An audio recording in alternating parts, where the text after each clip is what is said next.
No lies, no distortions, just the facts and the truth about issues that matter. Facts First with Christian Esguerra. Good evening, I'm Christian Esguerra. Welcome to tonight's episode of Facts First. This is a 3 times a week program that we have. Usually we do code switching on this program, but for tonight we're going to speak in straight English because our very special guest for tonight is someone very knowledgeable about the problem of disinformation, which is our topic for today. He is a Frenchman, and still, if you have questions for him, because the problem of disinformation is very pervasive, and I suppose based on your reactions after we launched or posted the publicity materials about this particular episode, a lot of people engaged already. Many comments were posted as well as questions, but keep those questions and comments coming during the program. We devoted the entire program for this particular topic of disinformation and how bad disinformation has become here in the Philippines, especially in light of the recent election campaign, the May 9, 2022 elections. So without further ado, I'd like to introduce our special guest for tonight. He is the Chief of Party of the Initiative for Media Freedom. He is also the Country Director of Internews. I'd like to introduce to you and welcome to our program, Mr. Greg Kehailia. Good evening, Greg. Thank you for Good joining evening, us Christian. tonight. My pleasure. Nice to be with you. Okay. Greg and I think we've been part of at least a couple of forums in the past month, right? Definitely. The topic was often about disinformation and how to combat it. Now, I decided to invite Greg for tonight's episode because he has a lot of data that he can share with us, which he had shared during those forums that I mentioned to you. And I think this would be useful for those who would like to be familiar about the problem of disinformation here in the Philippines. But before that, perhaps you can give our audience an idea of what Internews and the Initiative for Media Freedom is all about, Greg. Thanks, Christian. So Internews is an NGO. It's an international nonprofit. We are active in around 100 countries, partners across the globe. And really our raison d'etre, our main purpose is to support independent media and more generally to support healthy information ecosystem in our partner countries. And when it comes to the Initiative for Media Freedom, which is the main program implemented by Internews in the Philippines, it is a program supported by USAID, which is essentially focusing on 3 objectives. The first one is to defend and protect media freedom, which include media safety, an important issue in the Philippine context. The second one is about disinformation, indeed, and I'll explain probably a bit later how we approach this question. And the third objective is to work on self-regulation of the Philippine media sector. Okay, so let's go straight to the point. So, your group, in particular Internews, has been conducting or tapping other experts to help you in this research about disinformation. Let's talk about the problem of disinformation in the Philippines today as we speak. How bad has it become? As you know, Christian, the Philippines is really one of the first countries where the potential of destabilization of disinformation for political processes in general, for elections in particular, was noticed back in 2016. There is this famous quote of a Facebook executive commenting on 2016 presidential election, describing the Philippines as the patient zero of the war on disinformation. We know that a toxic actor like the company Cambridge Analytica, which was deeply involved in misuse of data harvested by Facebook, the whistleblower of that company referred to the Philippines as the petri dish for his company. So the Philippines has been a testing ground for disinformation operators for unfortunately quite a long time. Did it get better or worse? What data tend to show, if you observe the evolution of disinformation patterns between 2016 election, 2019 midterm elections, and then 2022 elections, the indication is that disinformation is spreading horizontally between political groups, between stakeholders in general, spreading vertically between various levels of elections, from the national to the barangay level elections. It's also another characteristic of the Philippine disinformation landscape is also the incredible diversity of types of disinformation, because disinformation is a very broad concept, right? You can be talking about organic disinformation, political supporters spreading disinformation, thinking it helps their candidate. You can be talking about professionalized disinformation operators contracted by politicians or by other forces.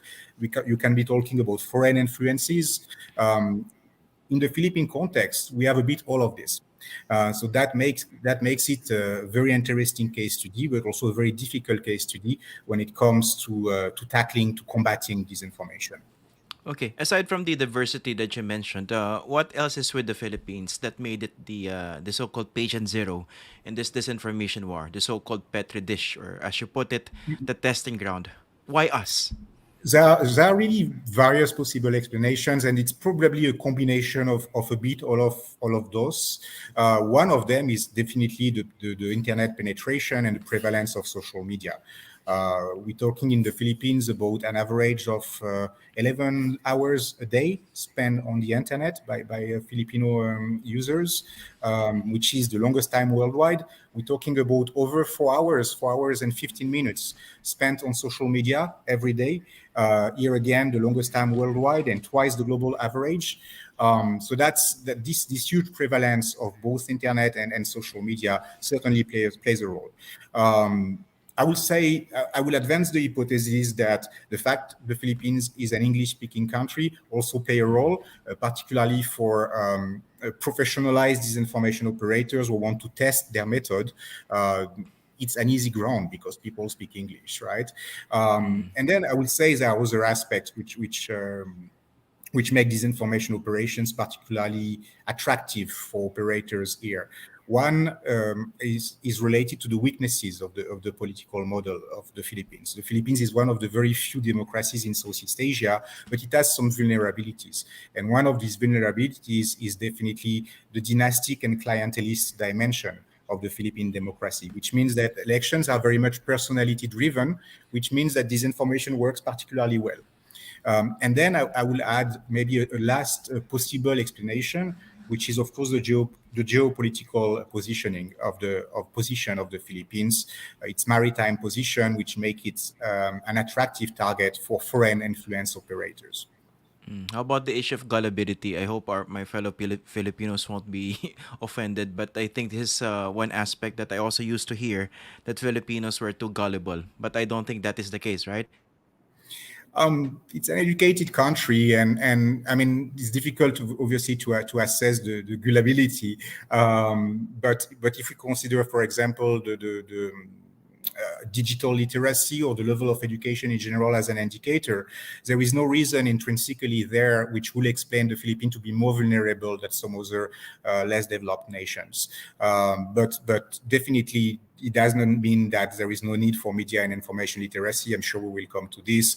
To be less gullible on social media is a learning process. It's not something which comes naturally. It's not something which comes even through traditional education. I will say we need to adapt the approach, the educational curriculum, notably to the challenges of disinformation.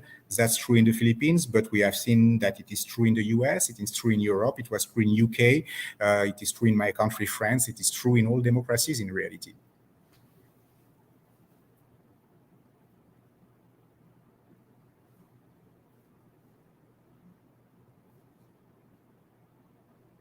Did I lose you, Christian?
Okay.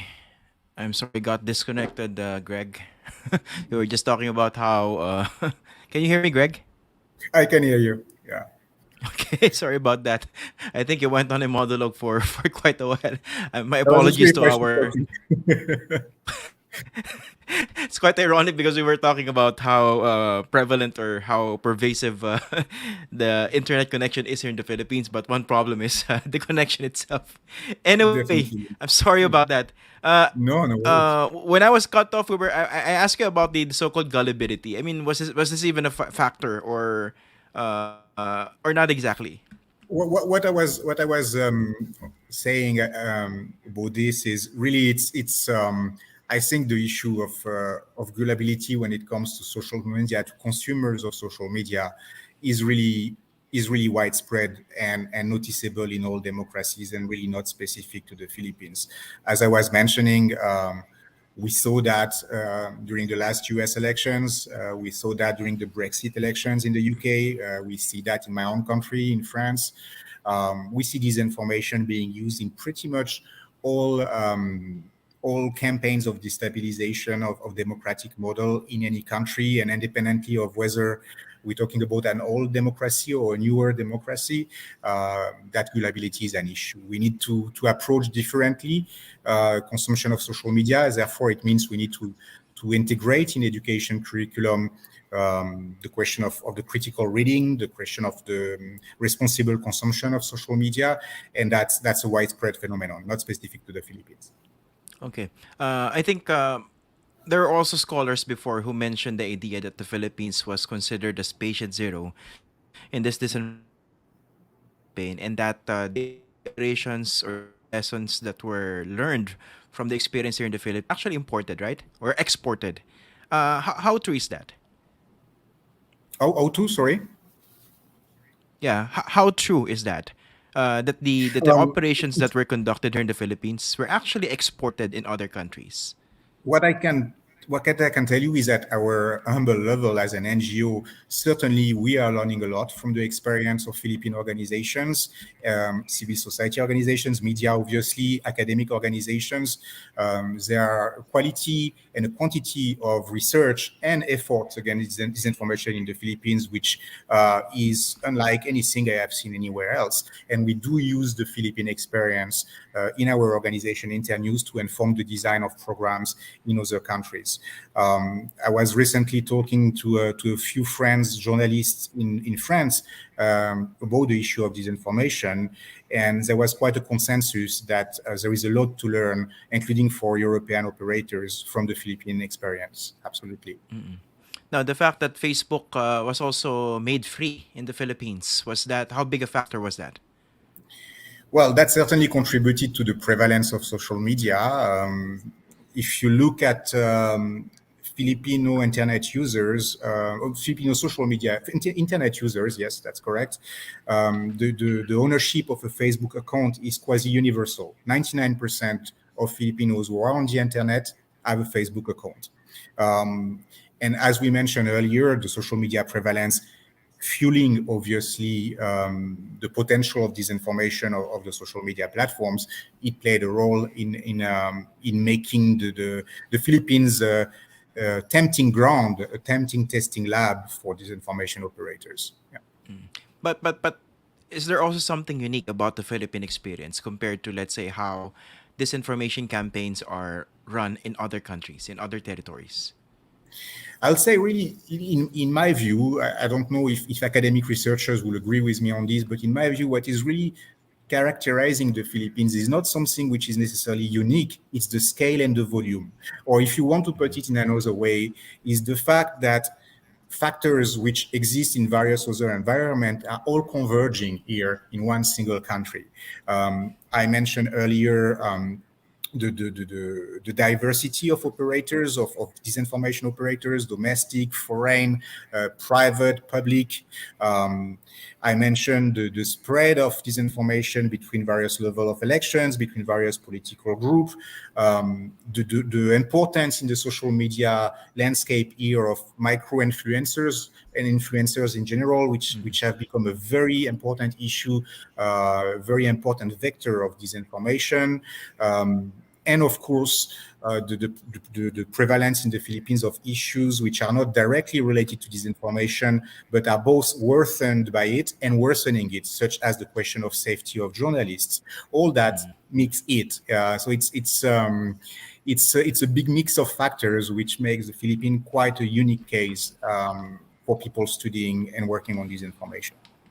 Okay, so what's unique with the Philippines is the scale and the volume of disinformation as mentioned by Greg. But how about the fact that there are certain state actors that are also involved in the propagation of disinformation? How big That's is that a factor in the Philippines? that's not unique to the Philippines, but that's definitely one of the elements of the diversity of operators I mentioned.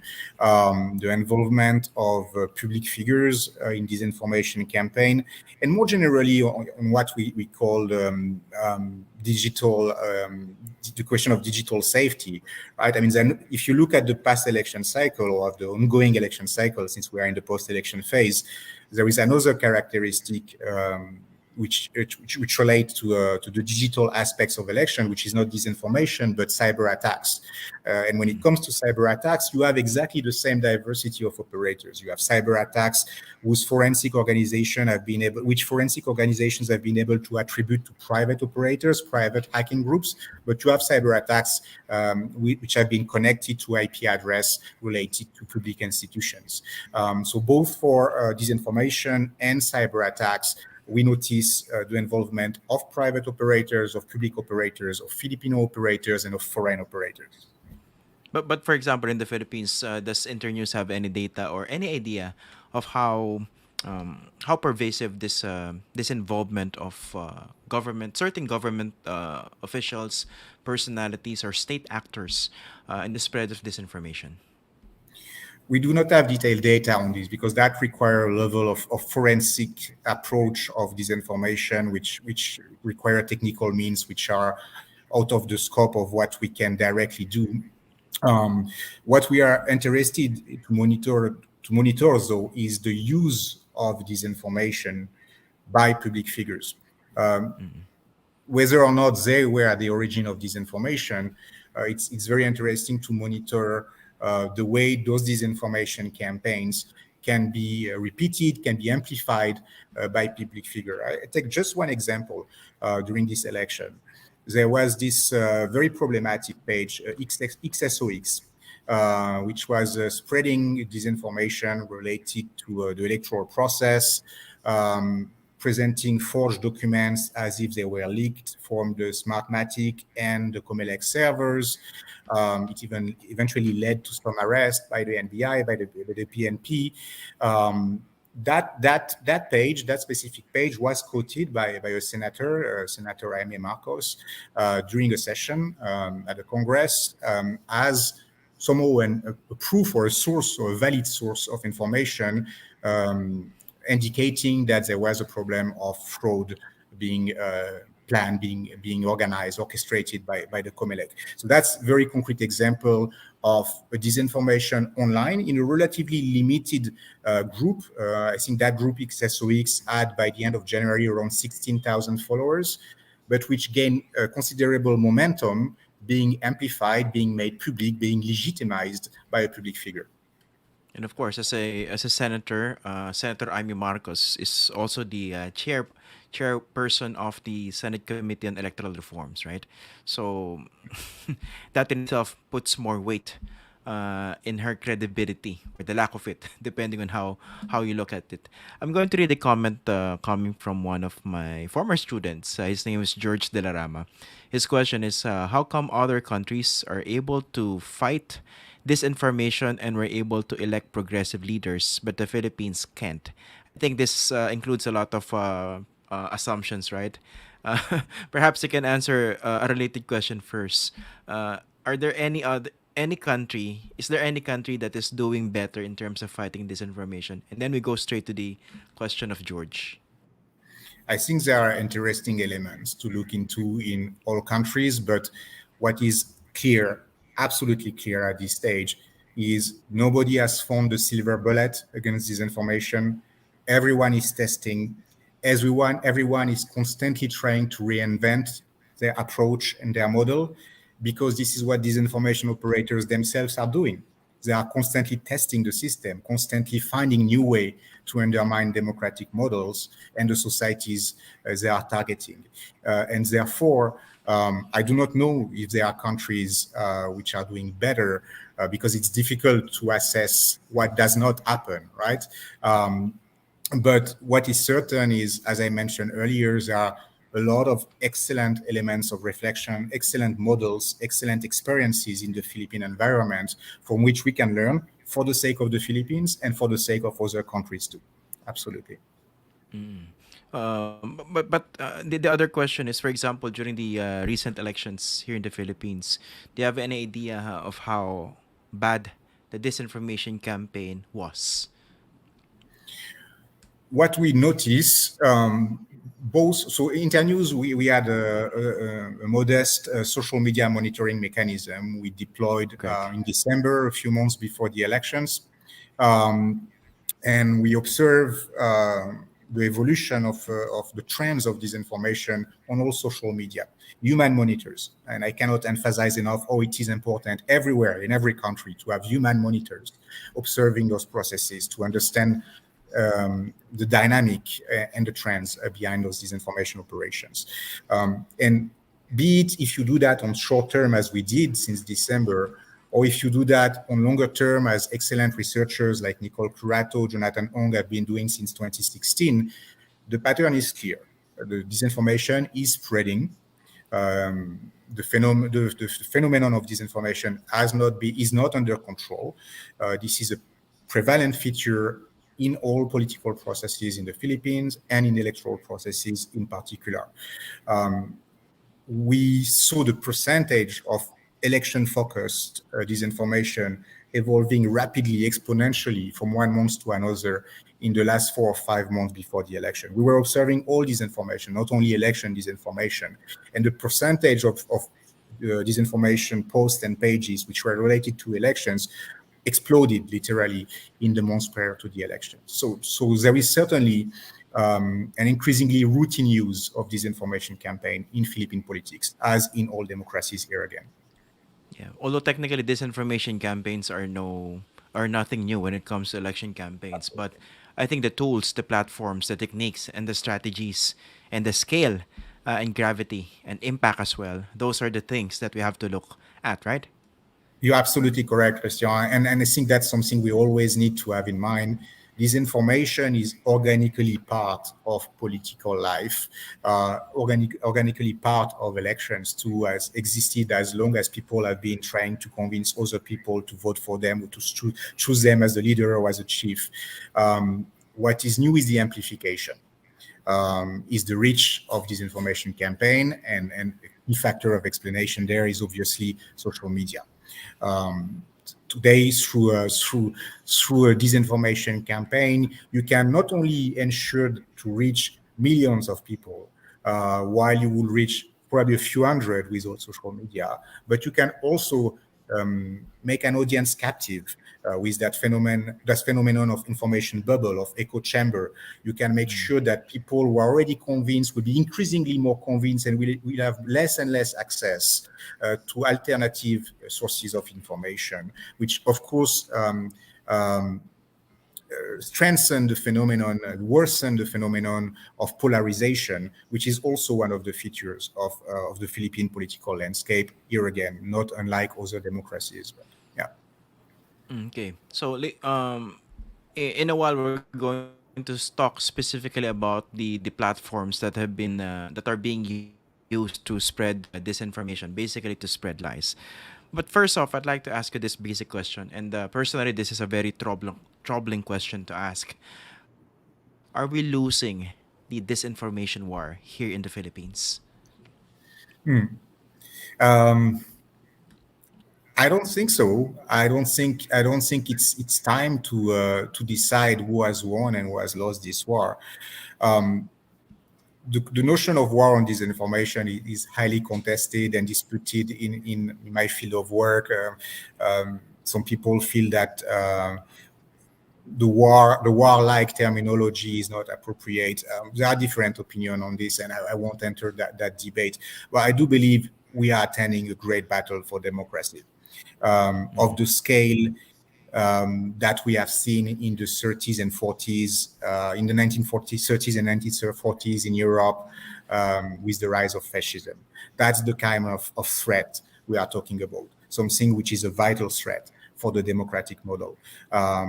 We have a lot to lose if that war, if it's a war or not, is lost. So that's a priority in my view, but it's too early to say it has been won or it has been lost. It is definitely the moment to reflect on what works and what doesn't, and to see how we can do better, and to anticipate or to base our strategies on the fact that we need to work both on short term, because if we don't work on short term, there won't be a long term for democracy. If all democracies worldwide fall in the hand of populist authoritarian leaders, there won't be a second chance. So on short term, we need to indeed contain as much as we can this terrible phenomenon, but we also need to reflect deeply on the long term and how to better equip citizens of our countries to resist the temptation of disinformation. Okay, there's a question for you here, Greg. Aren't your team afraid of the possible actions that the incoming administration might do to NGOs such as yours? We are a duly registered organization in the Philippines. We comply with all the requirements of the Philippine law. Internews work in complex environments, some of them much more risky for NGOs than the Philippines are. War-torn countries, countries with failed state. In the Philippines, we have been able to operate and implement our programs without issue to date, and we hope that to continue. Aren't you being too optimistic, or is there really some sort of fear or pressure that you're feeling somehow? Because you're No, talking about disinformation, which is a very big problem here. no, but that's the thing, right? I think I do not want to be a vector of disinformation myself by expressing more concerns than we have been given reason to express to date. If we are targeted by hostile action, I will be the first one to say it, but we haven't so far, in all fairness, and we genuinely hope to continue. I think one key aspect for any NGO country director, for any organization, Internews or another in any country, one key aspect of our jobs is to make sure that we fully comply with legal requirements, so because we don't give any pretext for legal harassment, for lawfare against our organization, and that we will continue to ensure that we are fully compliant with all aspects of the Philippine law. And for the rest, I mean, if we are targeted by hostile campaigns, we will act on that moment. But at this stage, everything's okay. Thank you for the concerns. I appreciate it. So far, so good. And by the way, I think you were stationed in Myanmar, right? I So was in Myanmar before being in the Philippines, correct? Yeah. you were in Myanmar, so you're not used to challenges, to say the least.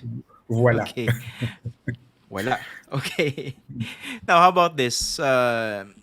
Give us an idea of as to whether of how big a factor was the disinformation campaign was in the outcome of the recent elections here in the Philippines. Do you have any somehow data related to that? Because I think there's a common question people have been asking that perhaps our choices, especially for the national positions, might have been affected heavily by a lot of disinformation campaigns over the years. Look, I think very honestly, it's virtually impossible to say. And I will even say that any analyst, any NGO who will claim they know the answer to that question, be it in the Philippines or elsewhere, will probably be presenting assumptions as facts, because we do not know. We do not know how people form their opinion. It's extremely complex, and it's probably a combination of various factors. Was there disinformation in these elections? Absolutely. Did we notice that disinformation campaigns were implemented to whitewash some part of the past of Philippine history, such as the martial law? Absolutely. Could that contribute to the change of perception of the voters for one brand versus another brand, if I can qualify as that, the candidates in these elections? Probably. But were they, sorry, other factors in these Philippine elections or other democratic elections affected by disinformation across the globe recently? Absolutely too. We know, for example, that the grotesque economic inequalities affecting societies like the Philippines and other democratic societies play a role in that frustration of voters and what some people have called the revenge vote. Voting for what seems to be the most radical change, voting to what seems to be the greatest punishment for what is the perceived elite. All those factors play a role. I think it's fair to assume in disinformation play a major role nowadays in the way the public opinion are formed in democracies, but it's impossible to quantify. Okay, let's go to the specific platforms that have been that are being used to spread lies or disinformation. For example, we have YouTube, we have Facebook, we have TikTok. Right? Talk to us about the specific advantages or unique qualities or features that somehow make each of those platforms more very useful for people who would like to spread lies. For example, Facebook. Well, I think there are common patterns between various platforms when it comes to disinformation, and what we see a lot in 2022 is disinformation campaign using multi-platformed approach. So starting on one social media, for example, Facebook, and then being amplified on TikTok, on Twitter, on YouTube. What we do notice certainly is the rise of video as a support for disinformation. And it has at least two possible explanations. One is it is attractive to the consumers of information and disinformation, but also it is much more difficult to monitor. There are hundreds of ways to hide disinformation in an otherwise perfectly acceptable video, which will fall, which will really pass the screening of algorithm and not be detected. So we see a lot of video-based disinformation, more and more of it. We see the evolution really on a monthly basis in the pre-electoral period. And some platforms are better equipped for video support than others. TikTok has seen a major rise of disinformation for this election, for example. But in general, what we see is the same disinformation operators, notably the largest one, are present on all social media, have accounts on all social media, and adapt their messages to the various platforms and support. But are they equal in significance? I mean, the platforms that are used for disinformation, or for example, TikTok has become the main battleground for disinformation, so to speak. Has it taken over, for example, YouTube or Facebook? In terms of users, no. Facebook remain the main platform in the Philippines. YouTube is getting close. TikTok has been the most downloaded platform in the Philippines in 2020, but has not reached the same number of users yet. What I think is interesting to observe is the way the platforms seem to have taken some lessons from 2016 elections. We have seen much more proactive policies from the platform in 2022. Is that enough? Certainly not, but much more than in 2016. Much more awareness, much more action from the platform, partnership with news organizations, partnership with INGOs like Internews. I can take also the example of the decision of Google and therefore YouTube to suspend political ads ahead of Philippine elections, decision taken in December. So they are trying to do a better job, I would say. And on this, the biggest platform have been leading, and the less used platforms are following, but essentially following the same models, trying to build partnership with civil society and Philippine media organizations. Okay. You mentioned the more prevalent use of videos for disinformation. Can you cite examples of how somehow a seemingly innocuous video can be used for disinformation? Are we talking here of, let's say, simple videos about instructions on how to cook or how to improve your hair on a bad hair day, Yeah, for example, and then in the middle it of can. the presentation, you can insert certain political content. Is that it? It can absolutely be that. It can absolutely be that. And actually, what you're describing is not only true at the level of the disinformation video, the disinformation post. It's true at the level of the page or of the disinformation profile. In several instances, pages which have been created for completely non-political purpose. Mom and pop blog. It can be a cooking blog. It can be a sport coach. Suddenly shifting, using their influence, their reach. To support a candidate. And I'll come back to this. But to reply your question specifically on how you can hide disinformation in a video, there are actually technical ways to avoid detection by algorithm, using background music, playing the video a bit faster. But there is also one way which is extremely difficult to contain, because it's really at the limit of disinformation. It's the use of emotions. Video which won't necessarily have a clearly stated political message, but by the combination of certain images and certain music, for example, will generate an emotion around a political figure or an historical figure, which de facto make them part of the political campaign, even if there is nothing which will allow to directly consider that as falling under a campaign strategy. So Okay, that's you that's an mentioned interesting. Go ahead. okay. Sorry. So it's very difficult really to detect here. So basically, it's getting worse and worse as days go by, and I'm not sure whether we're equipped with enough tools or wherewithal to actually deal with this. We're going to talk about the solutions toward the end of this discussion. But let me ask first about algorithms. Basically, is there any difference when it comes to algorithms on Facebook, YouTube, or TikTok? In such a way that they can create more and more echo chambers and manipulate attitudes and what people basically see online. I wouldn't be able to go into technical details here, but we know that some platforms, Facebook notably, have been exploring way to burst a little bit the information bubble, and expose the followers to more diverse information in their feed. One aspect I would like to mention, so also continuing on your previous question, is the question of monetization. And that's for me one of the most alarming questions. Because concretely, nowadays, if you are a page, a brand, let's say a sport coach, and you want to boost your number of followers, to monetize your page, to have more income, more revenue from your page, you can essentially make an alliance. And it doesn't even need to be discussed or stated. You can just endorse one candidate to bring the followers of that candidate to your page, and make your page, the monetization of your page, easier. And it can be done completely organically, which means there is no contract, there is no even need for any discussion between the political campaign strategist or the political candidate and that bloggers or that owner of a Facebook profile. It's just mutually beneficial. And it does not even fall under campaign finance regulation. It's not accounted for. It is campaigning, but it's not accounted for as campaign finance expenditures.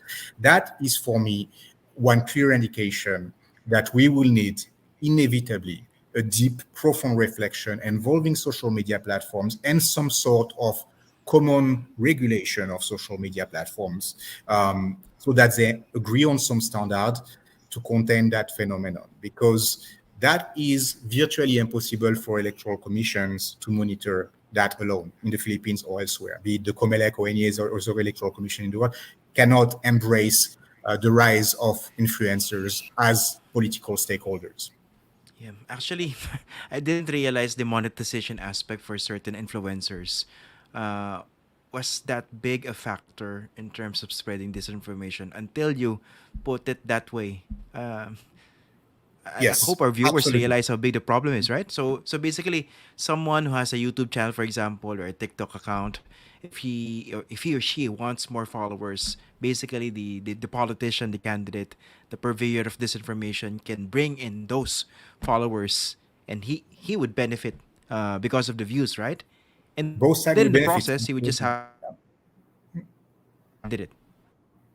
Absolutely, both side will benefit. And to answer your question, yes, we clearly attending a rise of micro influencers and influencers in general in the disinformation landscape. That's a pattern which was already noticeable comparing 2019 midterm elections to 2016 presidential elections. There's an excellent paper of Nicole Curato and Jonathan Ong on this. This phenomenon is even more obvious in 2022. And again, I do not think that will be specific to the Philippines. I think studies in other countries, in upcoming elections, in other democracies, will show the same trend. Internews is about to start a new large research project with a team of Filipino researchers, which will be entirely dedicated to understanding the political economy of the influencer community and how they play a role in the disinformation landscape. So if we talk again in 1 year, I will have much more precise data on this. But absolutely, the rise of influencers is very, very noticeable in the disinformation landscape already. Okay. Now, speaking of influencers, I understand based on studies conducted in 2016 about the 2016 elections, I think they were at that time they were talking of celebrity influencers, the big ones, those with big followers, and then later on the focus was on the so-called micro influencers. Talk to Correct. us about the difference in terms of impact. I think the micro influencers were more pronounced in the 2019 elections, right? Basically, when you say micro influencers, how are we talking here of a follower of a number of followers, let's say 1,000 or fewer? I mean, what do you mean by Yeah. micro influencers? Could be 1,000, could be 10,000. Really, it's really a very broad concept. But yes, we are essentially talking about much more granular disinformation operations using much smaller influencers with smaller communities. That means um, messages much more adapted to a specific audience. um, Essentially, if you, and that's again something which was probably first noticed in the Philippines, which I do not think is specific to the Philippines. If you look at the pattern of evolution of who are the disinformation operators from 2016 to 2022, we are moving from large PR firms which contract for what is presented as a political strategy and political campaign development, which are conducted disinformation operations for contract, which can be in the probably in 6 figures in USD, in US dollars contract. When we shift to micro influencers, we're talking about people which either are not paid at all because of monetization or can be paid $50, $100, but hundreds of them, possibly thousands of them, with again much more granular messages and much more widespread reach, and also making the work for organizations involved in trying to track and identify and name disinformation operators like Internews much more difficult because we have to deal with thousands of operators instead of just a few. You don't have, in terms of exacting accountability, there are a lot of people to go after, right? How about, Viber is very popular in the Philippines, and we know that Viber or chat groups are also being used to spread disinformation. That is As I correct, and see it, that is yeah, go sorry. ahead, go ahead. Go ahead. No, no, please go ahead, No, no, Christian. Sorry, okay. I was No, going to as say I that see is it, okay, go ahead, sorry. you go first. Okay, okay. I mean, Viber is very popular in the Philippines, although not necessarily as popular in other countries. Or in other countries, they're not exactly as popular as Viber is in the Philippines. But I mean, the credibility of certain members of a Viber group can also add to the spread of disinformation, right? For example, you have an alumni group, graduates of a particular school, and then someone they look up to uh, shared a piece of disinformation in that Viber group, that can also spread, right? And then the credibility of that person to that particular group can add to the credibility of the disinformation, right? I mean, what kind of problem are we seeing here in terms of I think you're private talking messages? about a very specific. I feel you have a specific example in mind. Now you're making me curious. But yes, you're right. You're right. Walled gardens, messaging apps are one of the front line of the work of disinformation. We need to do much more and much better on this. It's much more difficult to access, obviously, for the obvious reason that what those apps are selling are secured, encrypted information. It's not public. But we know, and there are clear data showing that Messaging apps like WhatsApp have played a considerable role in spreading disinformation in some elections. India is one example, to the extent that, if my memory is correct, WhatsApp had to take specific measures in India by limiting the number of time a message could be shared, to avoid the misuse of their services for this information. So that's definitely another type of platforms on which we need to do much more and much better. Absolutely. Yeah. Okay, now let's talk about solutions. Okay, very Yeah. specifically, usually a lot of people see the effort of news organizations, together with the academe and other members of civil society, in terms of addressing the problem of disinformation through fact checking. Honestly, is it working, and is it enough? That's a good question, and that's a difficult one.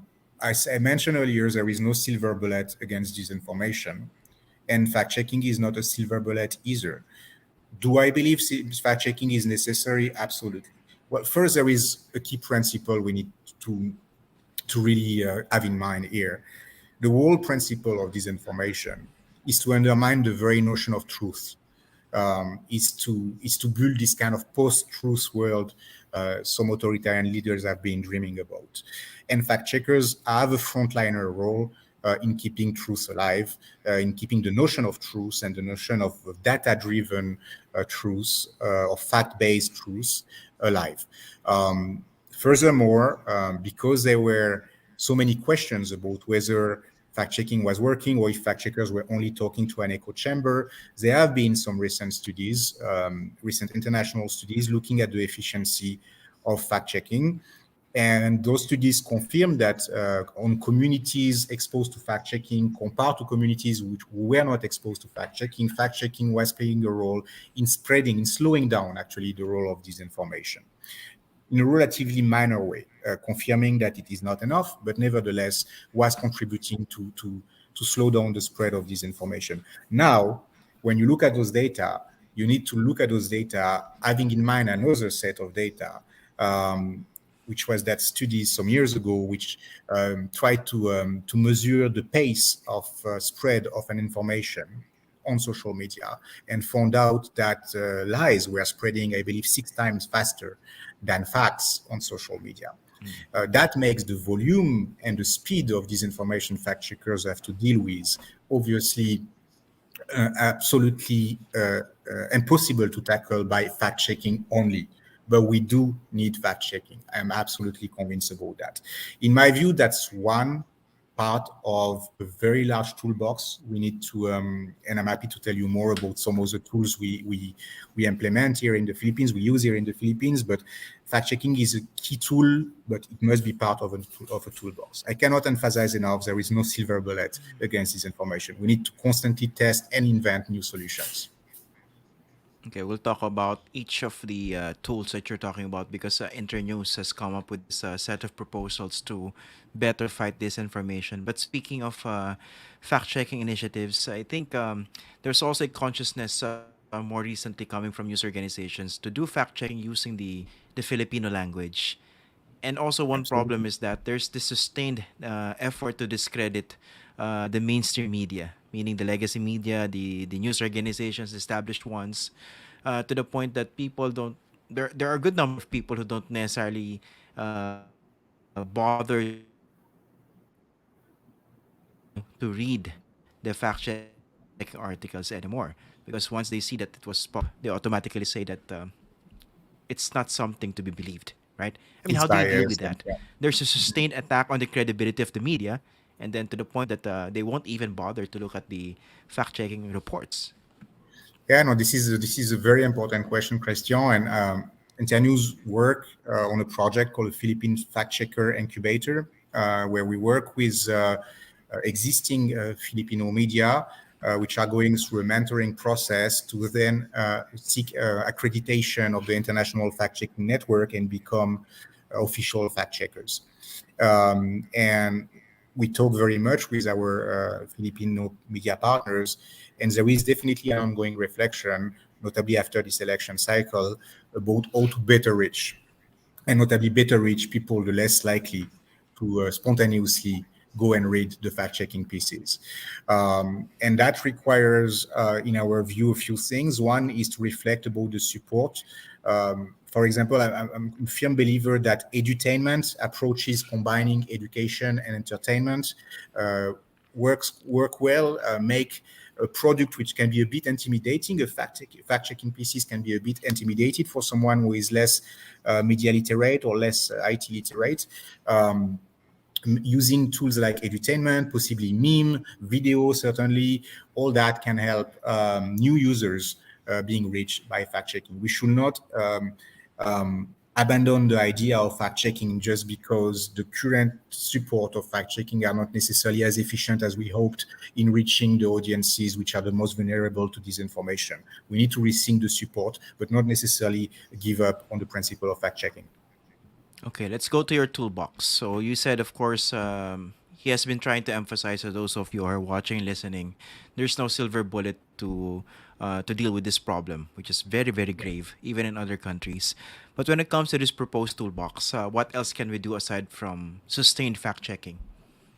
So aside of or beside fact checking and myth busting, and I have to say here that I've been talking a lot about election disinformation, but those tools are important in non-electoral period too. Take the example of COVID-19, around which we have seen a lot of disinformation happening too. So beside fact-checking and myth busting, one key aspect is, for example, media and information literacy. And I would say for each of the tools I will mention, you could imagine a short-term approach and a long-term approach. Let's start with fact-checking. On the short term, we need more media doing fact-checking and quality fact-checking. But on the long term, what we really want is everyone to be a little bit of a fact-checker. First, every journalism student, but every citizen on the longer term. So here you can really combine a short-term approach and a long-term approach. Media and information literacy, same principle. On the short term, it's urgent, it's crucial to reach out to communities in general, all communities, and equip them with the tool to detect with disinformation when they see it, to resist disinformation, to have a critical reading, critical thinking when they are exposed to disinformation. But on the long term, it's clear that we will not make the economy, if we want to rescue them, to salvage democratic model, we will not make the economy of a reform of educational systems and educational curriculum, integrating the issue of disinformation and critical use of social media. A third tool, I will mention the third and the first one together because for me they are interrelated. There is a question of investigating disinformation and the question of algorithm accountability. What do we mean by investigating disinformation? We simply need to know who is behind disinformation. A lot of work on disinformation is focused on the symptoms of disinformation, on the demand side of disinformation, on the consumers. And it's important to work with the consumers. But we need to be much more proactive in working on the supply side of disinformation. Who are the disinformation spreaders? Are they private? Are they public? Are they domestic? Are they foreign? And they need to be exposed. People need to know who is trying to undermine their democratic model.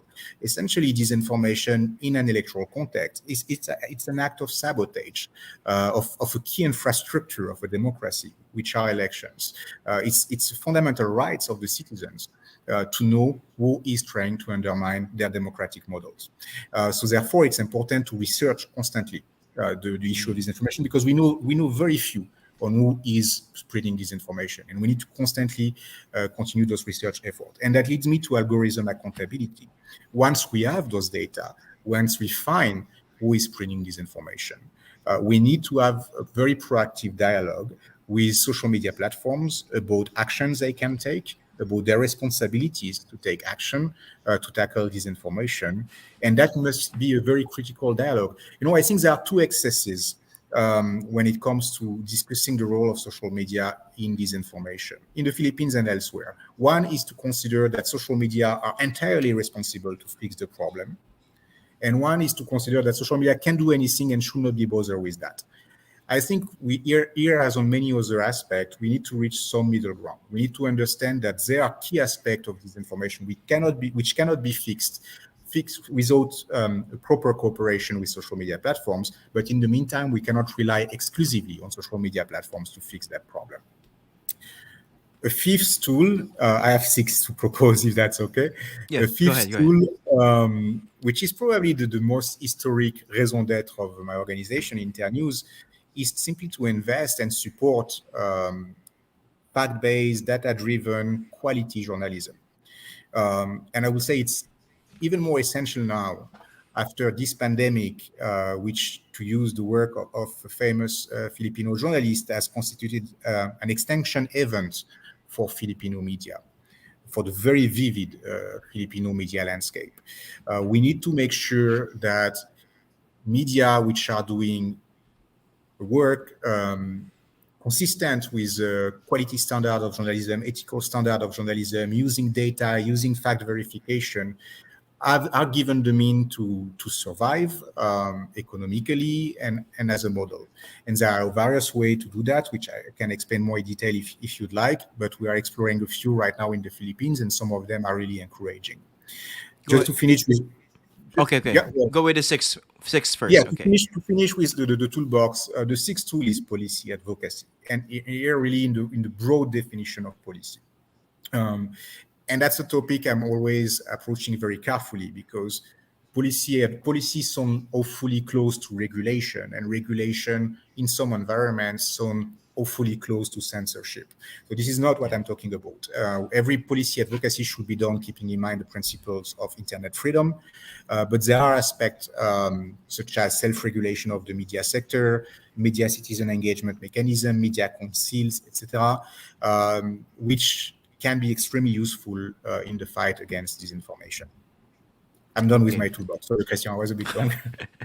No, no. I wanted you to finish the presentation regarding the toolbox. But for example, when you talk about the social media platforms, I think based on some of the comments I'm reading here, some are proposing a law that would exact accountability from those who are actually spreading fake information, and perhaps something that can hold the big tech companies more accountable because it's their platform. Those are private companies, but what they do is imbued with public interest, and they are being used to actually propagate lies. We know that, for example, Facebook, Google, YouTube in particular, and even TikTok have come up with certain remedies, but we know that they are not enough, right? What else in concrete terms can be done? What do you think? For example, automatic takedown of posts. We know Facebook has been doing that, but of course we know that as in any fight here in the disinformation war, it always comes late because of the fact that lies spread. Greg, Sorry, yeah, the did you hear me, connection Greg? was misbehaving a little bit toward the end, but I think I got the Yeah, gist. yeah, yeah. Thanks to So Sky no, Cable. yeah. Thanks to Sky Cable for the um, bad internet throughout this program. Okay, go ahead. um, Look, I mean, I can tell you what I think here, and just to be clear on that, I'll express really a personal opinion, but my personal opinion is yes, we won't be able to avoid some sort of common standards through regulation for social media platforms. Now, what I'm deeply convinced about is it should not be at national level, because that would be the open door for censorship. I think we need some international standards applied to all platforms, um, to to make that a level playing field between all the platforms. Also, because if you just apply that at national level, it just will trigger relocation of some platforms and won't change much. But yes, I do believe that on the long term or on the midterm, because it's not long term anymore, given the importance of this crisis, there will need to be a very serious, deep discussion with social media companies about their responsibilities. If you own a bar, if you own a club, and you don't have the proper security at the door, or you don't have an aid kit and something happened to one of your customers, you're legally responsible. Yeah, that's If true. you are the owner of a publishing house and you are spreading lies and defaming some political figures, for example, you can be sued. None of that apply to social media platforms, really. And on the other hand, they are the biggest club and the biggest publishing house. So I think there is a reflection to have there, which, in my personal view here again, is unavoidable. Now, on the shorter term, one thing I would love to see social media platforms do more. First, I think what they are doing, engaging media organizations, is going in the right direction. But when it comes to the question you mentioned, the algorithm and its role in taking down problematic posts, it's clear by now that the algorithms have huge limits between the disinformation posts, which are not caught by the algorithm, and the non-disinformation posts, which are false positive and are mistakenly caught and taken down by the algorithm. We know that we can't rely exclusively, or even to the current level, which is not exclusive. There is a combination of human monitoring already and algorithm monitoring, but we need much more human monitoring. That's very clear to me, and that's something which we would like to see a more concerted voice, a group of voice, encouraging the social media platforms to do. Higher, higher, higher. You need media, you need the social media monitors, you need human monitors to catch disinformation on your platforms. Yeah, that's true. Because, for example, if you talk about the standards used by Facebook, you're basically talking with a computer. You're not talking with a human person, and that particular entity at the other end of the line, for example, doesn't understand the context within which the disinformation is spreading in your country. Yeah. So that's the reason why you are proposing more social media monitors Yeah, to yeah, basically and better understand the context. you know, I, I, I want to say, because I really feel I need to be fair.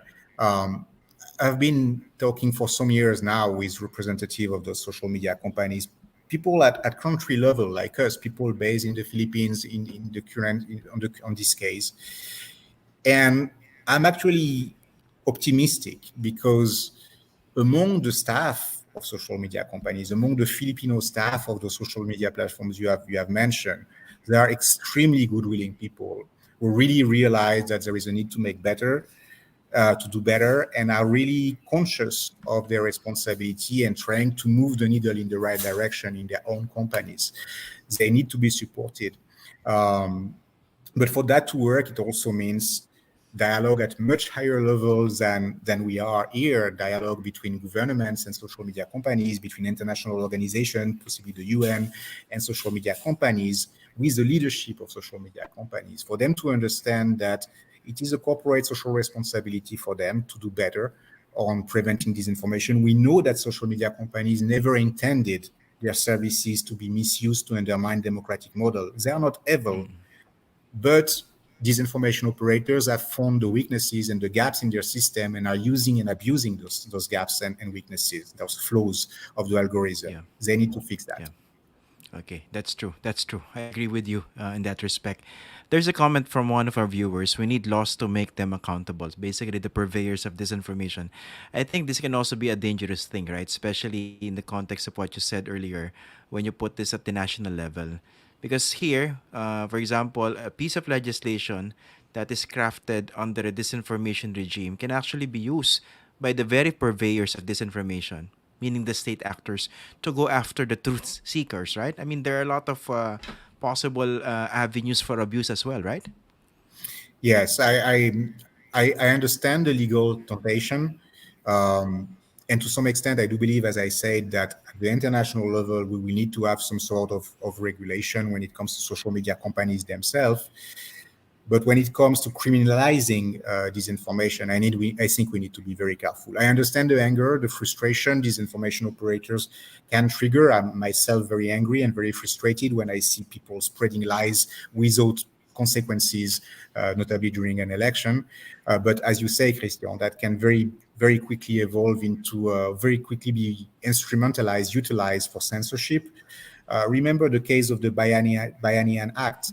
The Yeah. Bayanihan Act at the beginning of the pandemic had a provision, I think provision 6 or provision 9, I can't remember, criminalizing the spread of fake news about COVID-19.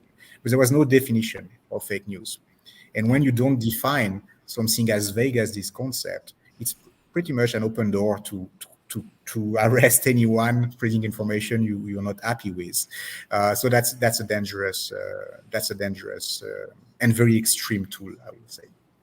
And also, the another problem is the gaslighting coming from those who are actually spreading disinformation, because I don't know whether people are realizing it now. Lately, the so-called purveyors of disinformation are claiming to fact check the fact checkers.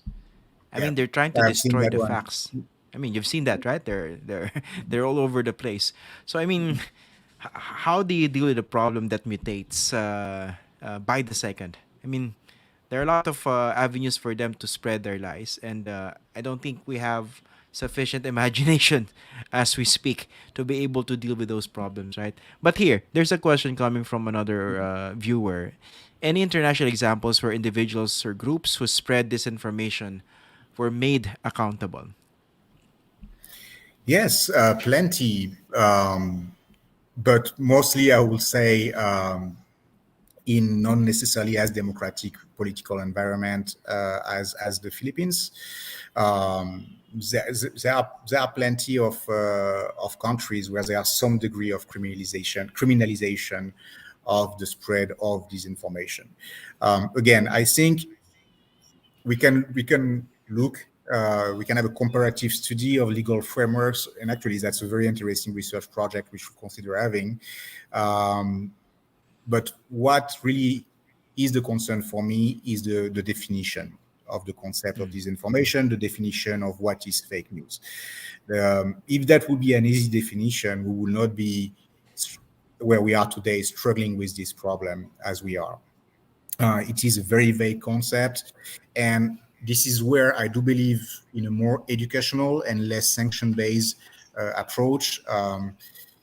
If we give the tool to citizens for critical thinking, for critical reading, if we put the data and the facts at the center of the dialogue about what is information, what are news, if we teach the users to make the difference between an opinion piece, which is extremely important, but different of an investigative fact-based piece, for example, we probably are going to have a greater impact than by criminalizing and face much less risk to see a leader we disagree with using that piece of law against a journalist doing his work, for example, or Okay. work. Now, of course, in terms of developing the critical thinking of the people, of the public, of the citizenry, you would need schools to be able to do that, right? The effective teaching tools as well as media, right? Now, in terms of developing that kind of critical thinking to distinguish between fake news and truthful information, how early should schools start? And As early are as there possible. best practices in other countries that can be adopted here? As early as possible. No doubt on As early as that. possible. Yeah, and certainly not waiting for university or for dealing with young adults. But in general, I also think that more generally we need to introduce political science in school curricula at a very early stage. What used to be called civic education is still called civic education in some countries, in some educational curriculum. We need to young people are politicized at a very early stage nowadays, and I think it's important to give them the tool to understand politics, to understand how government works, to even expose them concretely to that. We could imagine that school visits in government institutions, observation of parliamentarian session, for example. It's really, and of course, dialogue and understanding of how social media, how algorithm work. All that should be done as early as possible.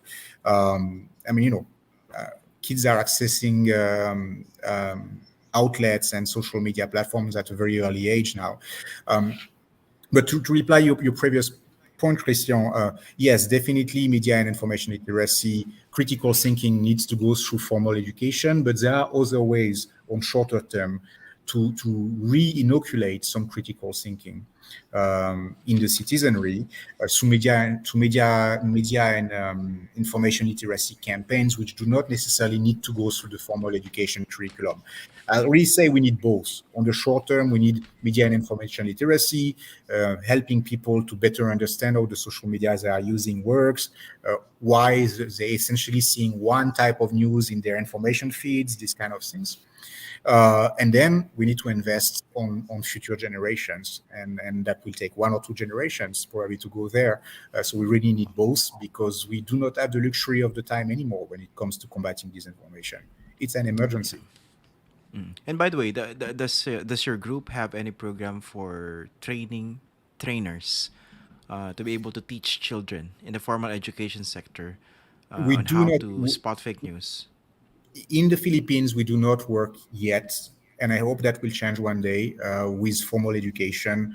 We do have several media and information literacy campaigns implemented with our Filipino partners. We have Community Online Barangay Hub, which is kind of coordinating those media and information literacy efforts. We are encouraging greater dialogue between citizens and their media. We have supported media citizen engagement councils, or mechanisms such as the Cordillera Media Citizen Council, which was created in December. We have an information tipping platform for citizens, also called Barangay Hub. That's a reporting tool for citizens to share with their community media the information they'd like to see covered.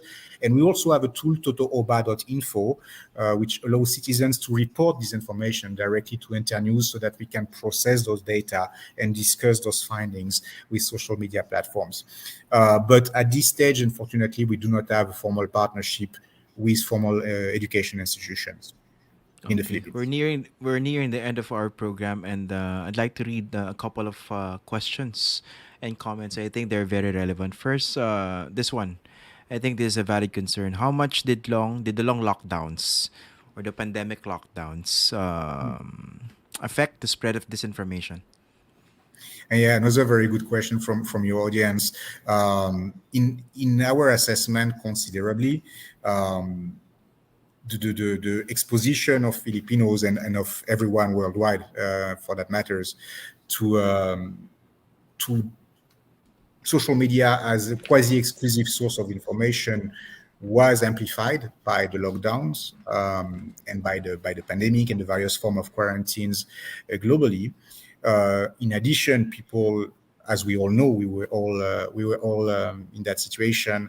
We were all looking for information on the pandemic, trying to figure out when the lockdown will end, trying to figure out if there was the beginning of a solution. And people were going naturally towards social media for that, particularly when they were locked down. And of course, there was a lot of disinformation specifically about the pandemic and later on about the vaccines circulated on social media too. So this is really a very good question, because this pandemic has been both worsening the phenomenon of disinformation and weakening democratic models for plenty of reasons. And one of them is that it's very difficult to organize elections in the context of a pandemic. So it has been two rough year for defenders of democratic models. Yeah. How about the troll farms or the so-called line troll networks? What would be an effective approach against them? Here, I think I mentioned at the very beginning of our conversation that disinformation is an umbrella concept, but in reality, it covers so many different realities. And even the concept of troll farms cover different reality. Are we talking about a team of campaign activists contracted in the Philippines to spread disinformation for one candidate? Are we talking about a troll farm based in a foreign country and spreading disinformation? Depending on what we're talking about, the solutions will be very different. When it comes to foreign influence, my perspective on this is that it's really a very serious international action to support disinformation in another country and should lead to consequences. It's again, for me, akin to an act of sabotage against essential infrastructure, as there is no doubt that elections are essential infrastructure. When it comes to domestic disinformation and domestic troll farms, it is much more complicated and much more blurred line between a regular campaign strategy team and a troll farm. Um, but again, I don't know if there are any other solutions outside of the toolbox I mentioned there, and I'm really open to suggestions there. But we need to work on both the supply and the demand side. On the supply side, we need to work with social media platforms so that they can take down toxic operators. On the demand side, we need to help the citizenry be better protect against disinformation operations. There is no way around. It has to be on both sides. It cannot be tackled from one angle only. Okay, Greg, I hope you don't mind that, but a few more questions came in, No, and I absolutely. think It's they're very fascinating. relevant. You don't mind? You don't have Absolutely. No, no, I really enjoy it. Okay. We'll stay here until 12 midnight. No. I'm joking. Okay. This one, there's a question here. I think this is very relevant. How can we as ordinary Filipinos help fight disinformation? Plenty of ways. One is to report disinformation when you see it. I tend to see that as a citizen duty. Report it using the tools of the social media platforms themselves, but also tools such as the one I mentioned, totooba.info, the platform of Internews. I can assure you that those data are not just kept there and lying dormant. We report those data regularly to social media platforms, ask them to take actions after having verified, of course, that disinformation is actually disinformation. So that's one way to do that. Um, I think another way is really to dialogue. I really think that disinformation goes hand in hand with polarization of societies in modern democracies, and we need to keep the dialogue open. We cannot stigmatize people who fall victim of disinformation. We all have people falling victim of disinformation in our families. I'm sure none of us here does not have at least one uncle, one cousin, one parent um, who is driving us mad because he's just repeating that conspiracy theory that he or she has read online.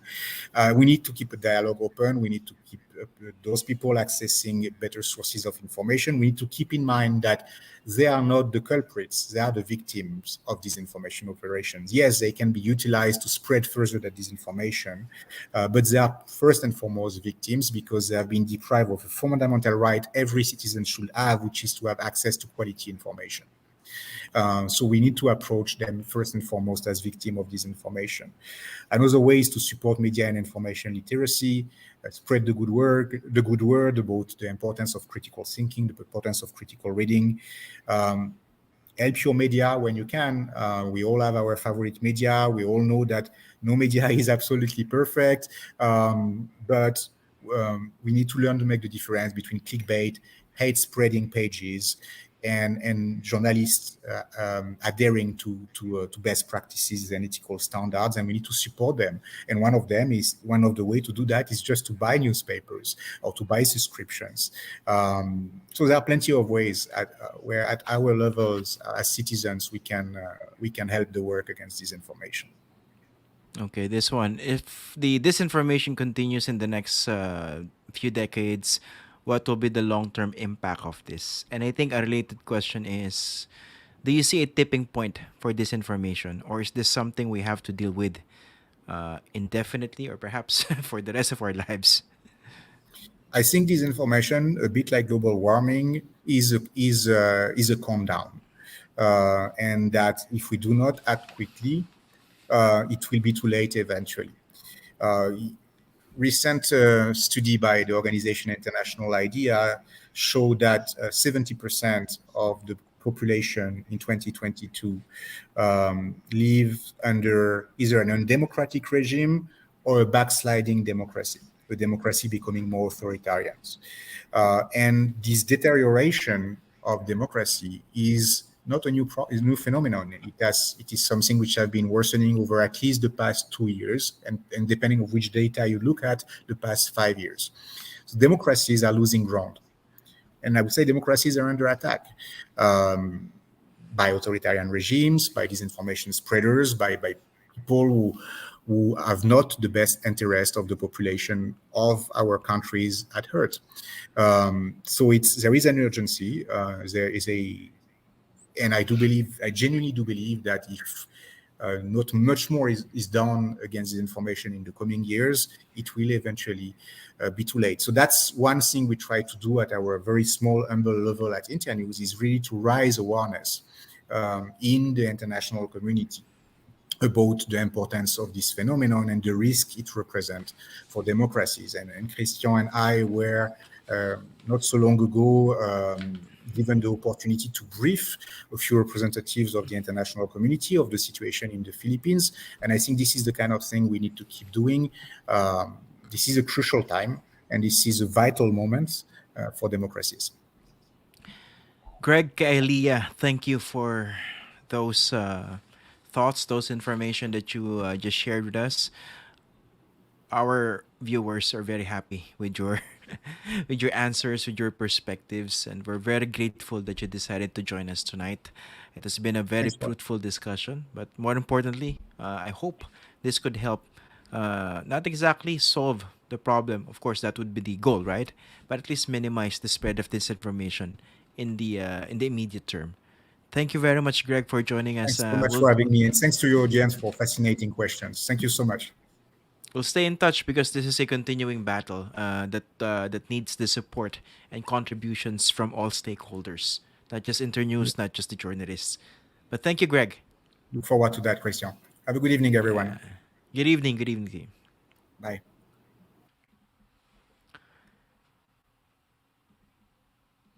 Okay, so that was Greg Kehailia. Yeah, Frenchman po siya. Ayan, pwede na tayo mag-Tagalog, no? Kasi tapos na interview natin sa kanya. Well, I hope nakatulong po sa inyo yung discussion natin. No? Medyo wide-ranging po yung pinag-usapan natin. Kasi po si Greg, I decided to invite him. Tulad po na nabanggit ko during the start of our program, nagkasama po kami sa at least two forums on disinformation, battling fake news. So I spoke there from the perspective of a journalist, as a practitioner. And then siya as representative of Internews, and I was impressed by the scale of understanding driven by hard data, uh, the solutions that they were proposing and the concrete actions that were being taken.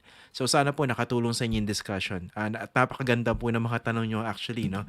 Very practical and very useful. Yung alam po, sama-sama po tayong lahat dito, no? Hindi po tayo pwede magkanya-kanya rito kasi po yung pagkalat ng maling impormasyon, ang dami pong pinagagalingan ng mga sources niyan, no? So ngayon po as we speak, alam natin na marami kumakalat na disinformation ngayon. Doon sa TikTok for example, sa YouTube, sa Facebook, sa mga kausap niyo sa mga chat room, sa Viber, maraming kumakalat, 'di ba? So basically hindi tayo pwedeng matulog kasi ang problema natin dito, we always play catch up. Kumbaga kahit talagang napaka proactive ng fact checking, talagang hirap habulin kasi lumabas na yung kasinungalingan. And of course nandun po yung cognitive bias natin, yung talagang gusto natin tingnan yung mga bagay-bagay depende dun sa biases natin, no? Miski alam nating mukhang hindi totoo to, no? Pero para bang naniniwala tayo kasi yun yung nag-fit sa bias natin, di ba? For example, ay nating maniwala na ang isang politiko, for example, magnanakaw o corrupt, di ba? Talagang naniniwala tayo na hindi siya corrupt. Kahit nandun yung overwhelming evidence, kahit nandun yung hard data, sasabihin natin, hindi 'di ba? Pag hindi natin ma-assail yung detalye mismo o yung ebidensya, gagawin natin, titirahin natin yung mensahero, yung messenger. So ganun po yung nangyayari dito. At napakasakla po talaga, no? Pag inisip natin ano ba yung pinakamalaking problema natin talaga ngayon or isa sa mga pinakamalaking problema natin sa Pilipinas, bukod of course sa gut issue sa ekonomiya, nandun po yung problema ng disinformation.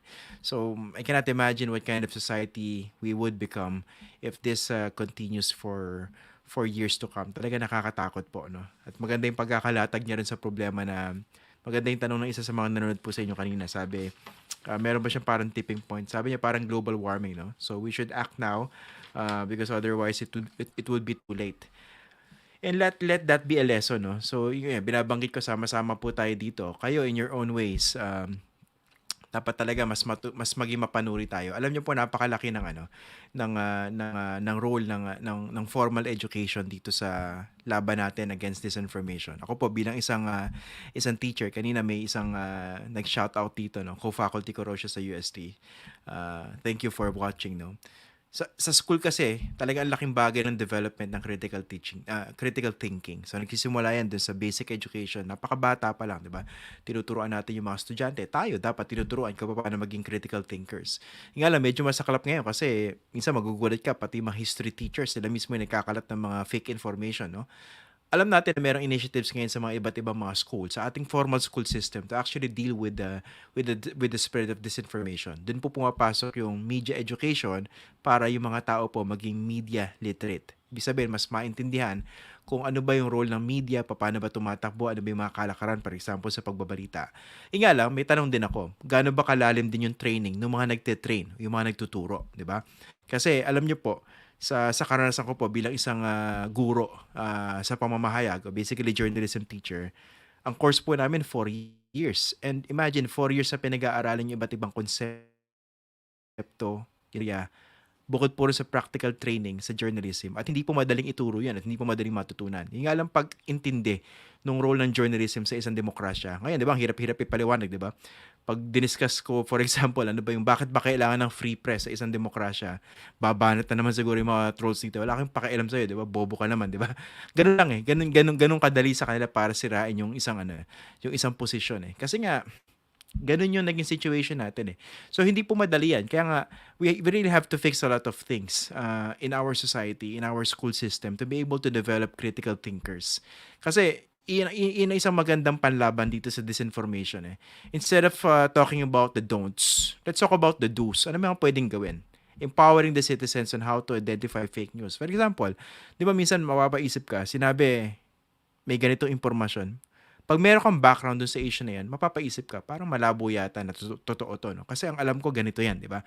So the first instance pa lang na huminto ka, nag-post ka, hindi mo agad siya shinare, hindi mo siya knilik, at ginawa mo, talaga nag-research ka, nag-google ka, yun pa lang, it's already a very significant victory in the fight against fake information. O kaya may nagbulong sa inyo. For example, yung kanina binabanggit ko, tama yung sabi ni Greg eh, parang meron akong pinanggagalingan. Kasi ako na-realize ko, meron tayong mga Viber groups dito, di ba? Viber is very popular in the Philippines. Alam niyo po sa Viber, di ba, yung, kunwari, may mga sinasalihan kayo mga Viber groups, di ba? Ako, as a journalist, ang daming Viber groups na nakalatag doon sa Viber account ko, no? Minsan nakakalito ko ano yung unang sasagutin mo. So, minsan makikita mo, kunwari, barkada kayo, mga graduates ng ganitong school, o kaya tumanda na kayo, di ba? Nagkaroon kayo ng kanya-kanyang credibility. Siguro isa naging doktor, isa naging lawyer, isa naging inhinyero. Di ba pag meron nag-share dyan tungkol sa isang issue, for example, issue tungkol sa pagtatayo ng building, paano ba yung specs niyan, at pag nag-share niyan yung inhinyero, yung engineer, maniniwala kayo, di ba? Kasi nandun yung expertise niya. Ngayon, for example, meron kayo na kakilala dun sa Viber group nyo, isang abogado. At tapos nag-share siya ng isang impormasyon. Sinasabi, talaga itong politika na to, ito yung mga nagawa niya. Parang ikaw mismo, hindi mo natitignan kung credible ba yung sineshare niya eh. Kasi yung credibility nung nag-share, nakakilala mo, siya na yung naglagay ng credibility doon sa impormasyon, maski peke yun. 'Di ba? So, yan, napaka-concrete na example niyan kung paano kumakalat po yung disinformation, 'di ba? Tapos, meron din dating study na nakita tayo na mas nabibiktima ng fake news yung mas nakakatanda. So, yan, mismo yung mga ganyang bagay na kailangan ina-address natin yan, di ba? So, I'm sure, siguro, yung iba sa inyo, nakausap na ng ilang mga kakilala nyo at one point, no? Yung, siguro, kamag-anak nyo, nanay nyo, tatay nyo, tita, lolo, siguro sinata kayo, bakit mo sineshare yan? Fake yan, di ba? Pero yung pala, yung sineshare mo yung totoo, pero yung paniniwala nila fake. So, ang bigat nung situation natin yan at kailangan natin magtulong-tulong dito. Unang-una, dito pa lang ako nakikita ako honestly I'm very happy with what's happening with this program so far kasi nakikita ko mas nagiging mulat yung mga regular na nanonood. Mas nagiging conscious kayo doon sa problema ng trolling, for example. Mas kino-call out nyo pag meron nagkakalat ng disinformation dito sa chat box natin, 'di ba? Miski syempre nga lang, mag-iingat din kayo sa mga wording nyo. Kung ayaw yung kung galit kayo sa mga trolls na gumagamit ng mga masamang salita, 'di ba? Yung talagang outright na bastos, huwag niyong gagawin yung bagay na ginagawa nila, 'di ba? But you can call them out. So pwede niyo silang i-box out. Sabihin mo hindi kalokohan 'yan, 'di ba? Ako nakikita ko iba sa inyo, you're trying to reason with certain people who are obviously trolls. paano mo malalaman na troll? Kasi pag nag-reason ka sa kanya, nagpaliwanag ka, ang banat niya talaga parang ano yan, labo, 'di ba? Hindi mo alam kung saan nanggaling eh. Yung mga ganung bagay, alam mo agad troll yan eh. Nanggugulo lang yan, 'di ba? Ito pa pala isang pag-iingatan nyo, yung mga trolls na yung medyo learned. Kasi minsan 'di ba ang impression nyo yung mga trolls, yung mga bobo yan, mali-maling grammar. Hindi po, pag pinag-aralan niyo yung troll farming infrastructure dito, may kanya-kanyang persona yan. May mga trolls dito na talagang edukado. 'Di ba? Yung talagang pa-English pero makikita mo nagkakalat ng disinformation kasi minsan yung iba sa atin madaling ma-intimidate pa nag-i-English yung isang tao, 'di ba? Siguro ang talino nito. Wala akong maintindihan sinasabi niya pero fluent siya. So, isipin natin, baka tama yung sinasabi niya. Yun po yung nakakatakot. Doon papasok agad yung critical thinking. Hindi porke pa English yung isang tao parang okay na siya, 'di ba? So, yun po mag-iingat tayo. Tapos yung disinformation problem dapat yan ina-address pa lang sa mismong sa mismong household, 'di ba? Kunwari, over dinner, mag-uusap kayo na as a family, 'di ba? May binanggit yung tatay niya na ganito. Pag obvious na mali, 'di ba? Find a way to tell him. O, tatay, parang mali yata yung sinasabi niyo, no? Ito po yung detalye, 'di ba? So, dun pa lang pwede mo nang agapan yung pagkalat ng disinformation eh. Kasi ano yan eh, parang virus, 'di ba? Yung reproduction number niya, kumbaga to use the language of COVID, mas matindi.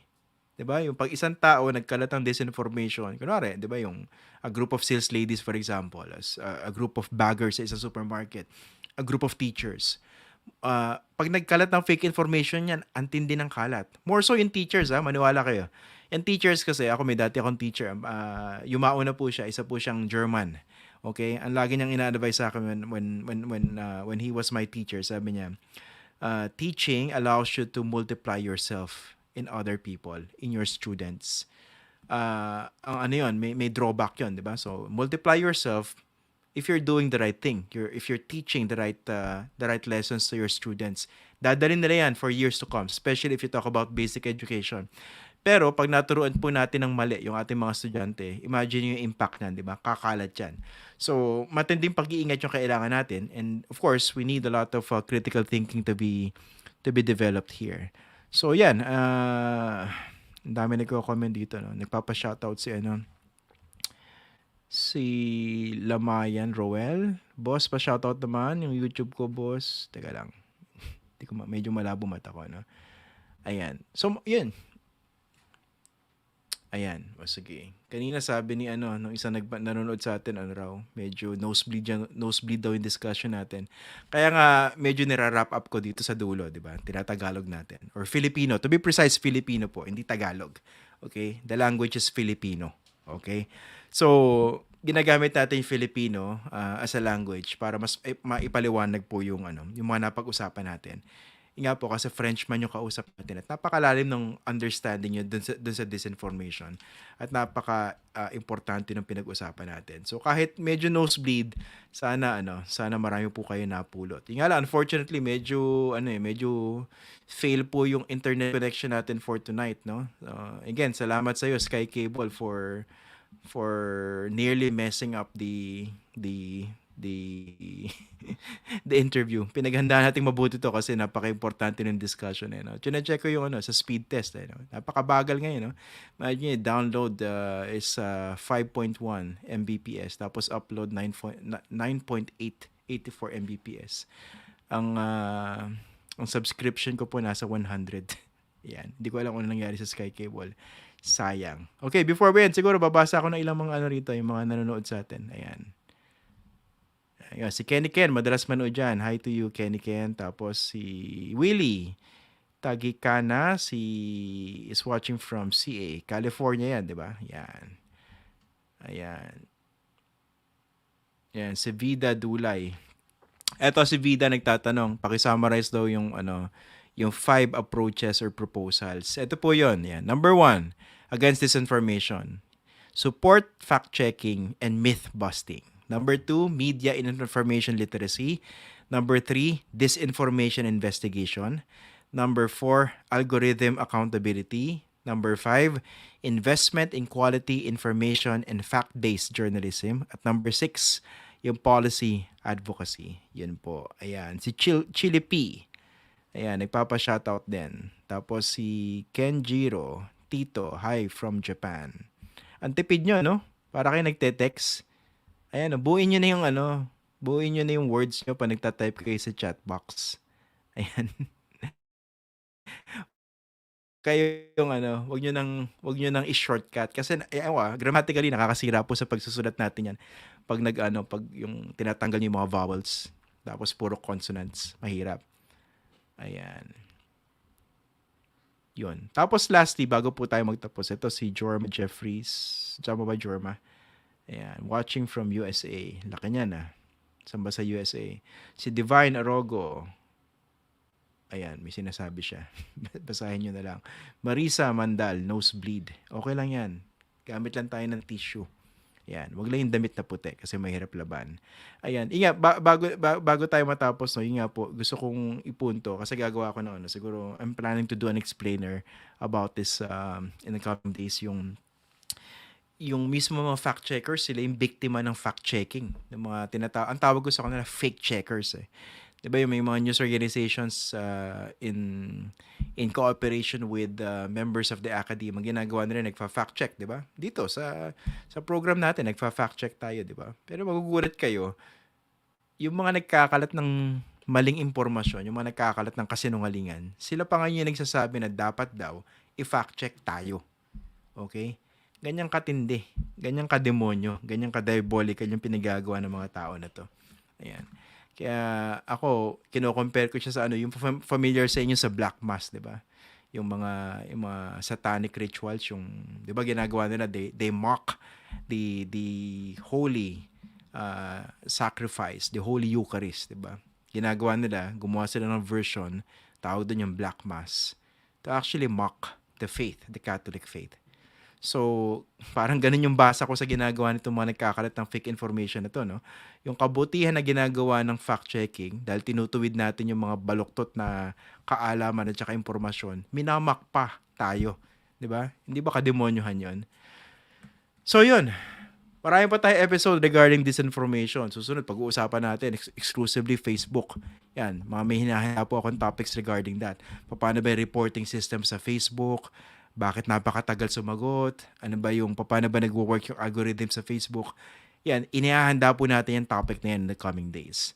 Kaya I hope you would continue watching our program. Maraming salamat po. Again, you can invite your friends to subscribe to this channel para mas marami po tayong matulungan kahit paano doon po sa mga topics na dinidiscuss po natin 3 times a week. Ayun. Tapos malay nyo, pag medyo sinipag tayo, di gawin natin daily. Parang ginagawa natin program before sa ANC. Ayan. In the meantime, maraming salamat po and good night. Thank you for watching.